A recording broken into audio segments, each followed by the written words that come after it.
वक्त की बात है। दूर एक देश में एक राजकुमारी रहती थी। राजकुमारी के पास एक सोने का बॉल था जो उसकी सबसे फेवरेट चीज थी। राजकुमारी हर वक्त अपने बॉल के साथ खेलती रहती थी। एक दिन राजकुमारी तालाब के पास बैठकर अपने बॉल को ऊपर उछाल रही थी। अचानक सोने का बॉल राजकुमारी के हाथ से छूटा और तालाब में गिर गया। पानी गहरा था और राजकुमारी अपने सोने के बॉल को निकाल नहीं पाई। बेचारी राजकुमारी तालाब के पास बैठकर रोने लगी। तभी तालाब में से एक मेंढक ने आवाज दी। क्या हुआ राजकुमारी, आप रो क्यों रही हैं? मेरे सोने का बॉल पानी में गिर गया। राजकुमारी ने रोते हुए जवाब दिया।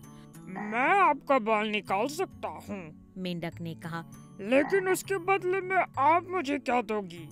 कुछ भी, राजकुमारी ने जवाब देते हुए कहा। सोना, चांदी, आइसक्रीम, मक्खी, कुछ भी।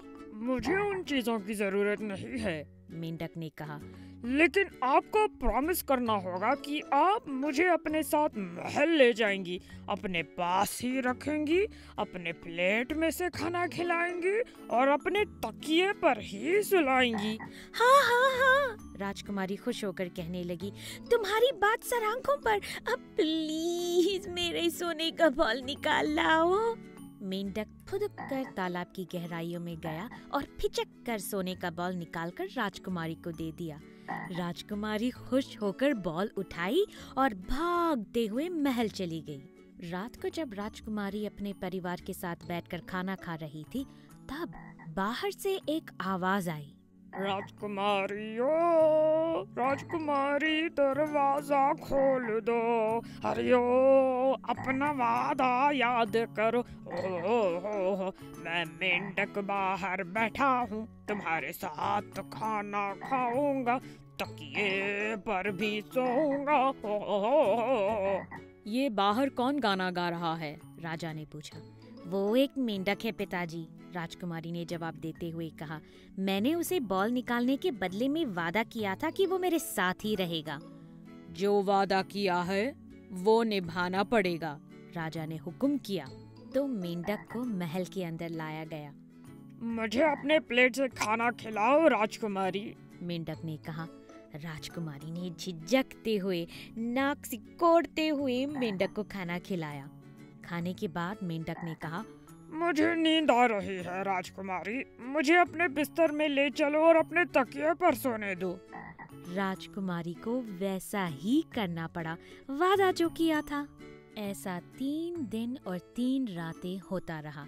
मेंढक महल में आता और राजकुमारी को अपना वादा निभाना पड़ता था। राजकुमारी पूरी तरह डिस्गस्टेड हो गई थी। राजकुमारी ने ठान लिया कि चौथी सुबह वो मेंढक को महल की खिड़की से बाहर फेंक देगी। चौथी सुबह जब राजकुमारी की आंख खुली, तब उसने देखा कि उसके कमरे में एक हैंडसम नौजवान खड़ा है।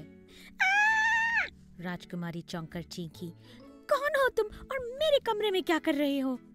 मुझे नहीं पहचाना राजकुमारी, नौजवान जवाब देते हुए कहा। मैं आपका मेंढक हूँ। असल में मैं एक राजकुमार हूँ। कई साल पहले मुझ पर एक चुड़ैल ने जादू कर दिया था। जादू को तोड़ने के लिए मुझे एक राजकुमारी के साथ 3 दिन और 3 रातें साथ गुजारनी थी। बहुत ढूंढने के बाद आप मुझे मिली।